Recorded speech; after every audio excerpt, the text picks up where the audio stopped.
Assalamualaikum warahmatullahi wabarakatuh. Selamat sore teman-teman semuanya. Apa kabar Anda hari ini? Saya harap kalian masih dalam keadaan sehat walafiat dan selalu dalam lindungan Allah Subhanahu wa taala. Amin ya robbal alamin. Selama ini Anda yang gagal bayar di pinjol, tidak pernah merespon penagihan DC, tidak pernah merespon telepon, merespon email. Saat ini mulai akhir September ini, orang-orang yang gagal bayar di pinjol dan tidak kooperatif akan langsung diproses ke jalur hukum. Ada orang yang gagal bayar di pinjol ada pundi, dan karena tidak merespon chat WhatsApp, merespon SMS, dan tidak mengangkat telepon dari DC pinjol ada pundi tersebut, akhirnya diproses ke jalur hukum. Nah, jadi buat teman-teman semuanya tetap berhati-hati. Mulai akhir September ini, nasabah yang tidak kooperatif ternyata mulai diproses ke jalur hukum satu persatu. Dan buat teman-teman yang penasaran, silahkan boleh disimak videonya sampai selesai. Mudah-mudahan yang saya sampaikan ini bisa bermanfaat buat teman-teman semuanya, terutama buat orang-orang yang saat ini sedang merasakan panik luar biasa, takut luar biasa karena baru mengalami telat bayar di pinjaman online dan mulai ditagih dengan kata-kata yang luar biasa kasar, kata-kata tekanan, kata-kata ancaman, dan sebagainya, yang mana itu adalah konsepnya untuk menakut-nakuti kalian sehingga timbullah kepanikan luar biasa, dan tidak sedikit orang yang sampai gali lubang tutup lubang, ada yang sampai mengakhiri hidup. Ini adalah hal yang tidak boleh dilakukan karena gagal bayar di pinjol itu sebenarnya tidak ada yang berat. Yang berat itu adalah isi pikiran Anda. Walaupun gagal bayar 1 miliar di pinjol itu tidak ada masalah jika Anda bisa melewati semuanya.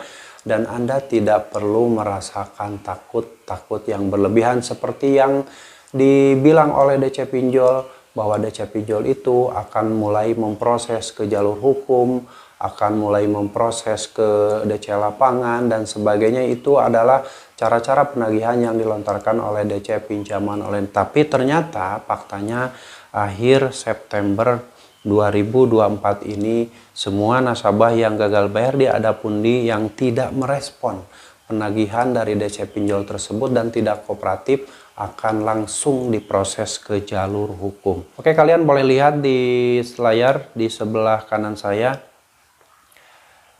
Penagihan ini dikirimkan dari 085 259 158 306. Adapundi Officer. Pagi Bapak Ibu, infokan kepada keluargamu atas nama titik-titik memiliki tagihan di APK Adapundi yang mana sampai dengan sekarang belum dibayarkan.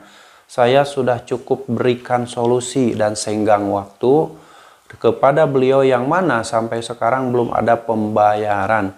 Beritahu dan sampaikan kepada beliau agar segera bayarkan sebelum jam 10 pagi ini, karena data akan diproses oleh tim lapangan yang mana akan ada penjemputan dana ke lokasi rumah atau kantornya siang ini, dan tim legal akan proses hukum jika beliau tidak kooperatif bayar.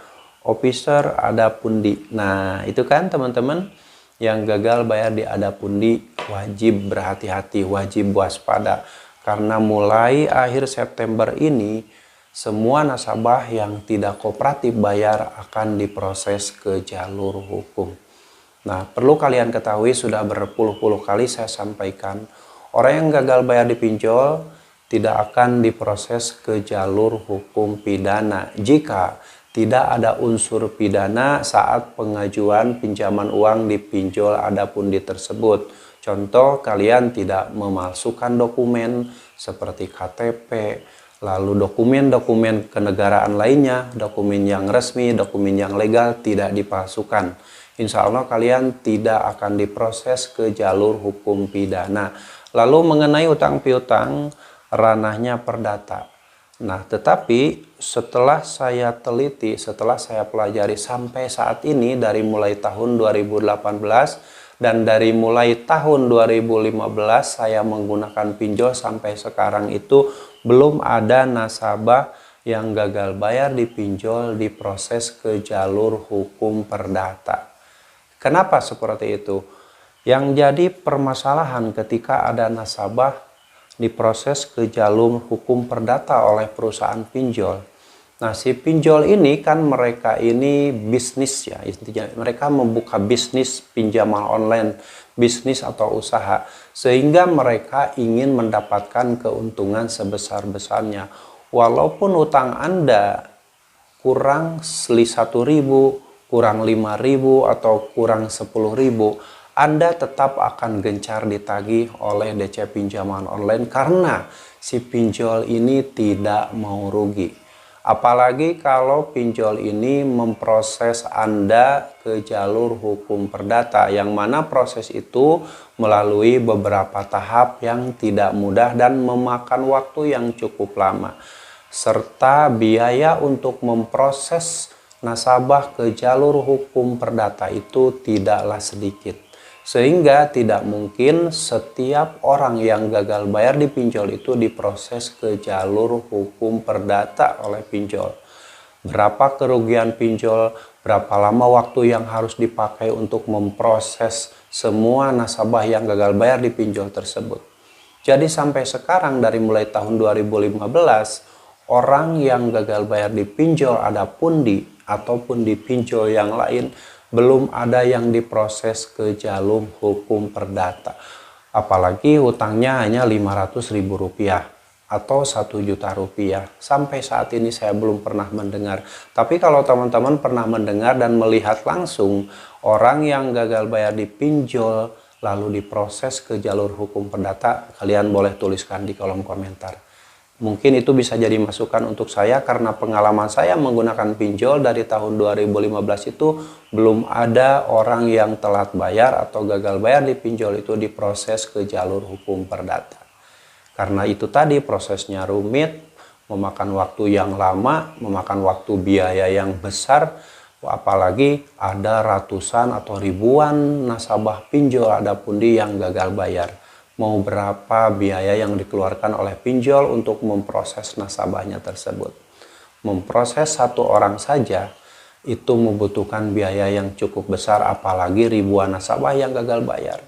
Makanya buat teman-teman semuanya, jika Anda kesulitan membayar di pinjol ada pundi lalu dikirim penagihan yang katanya akan memproses Anda ke jalur hukum jika tidak kooperatif bayar, Anda tidak usah panik duluan.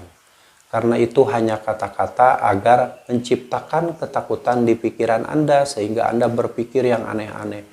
Pikiran orang-orang yang gagal bayar di pinjol itu akan ngawur ketika dikirim penagihan seperti ini. Mereka berpikir hal itu benar adanya dan akan dilakukan oleh pinjol sehingga rela mencari dana talangan kemana-mana hanya untuk membayar utang tersebut. Bela-belain menghancurkan hidupnya, bela-belain menghabiskan harta bendanya. Jual rumah, jual tanah, jual motor, jual barang berharga yang ada di rumah untuk membayar pinjol. Nah makanya teman-teman sekali lagi tidak usah panik.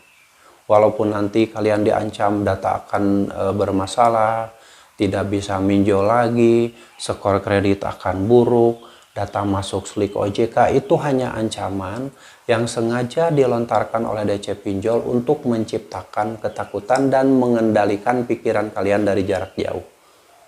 Konsepnya, jika tercipta ketakutan, maka ada kemungkinan kalian melakukan pembayaran dan poinnya itu yang diinginkan oleh DC pinjol mendapatkan struk bayar dan mendapatkan tagihan sehingga dia tercapai targetnya atau insentifnya cair. Itu yang jadi prioritas dari DC pinjol, makanya melakukan penagihan dengan cara apapun. Oke, mudah-mudahan cukup jelas ya ketika Anda diancam atau dikirim penagihan yang akan memproses Anda ke jalur hukum perdata ataupun jalur hukum pidana ataupun jalur hukum lainnya, tetap tidak usah panik ya.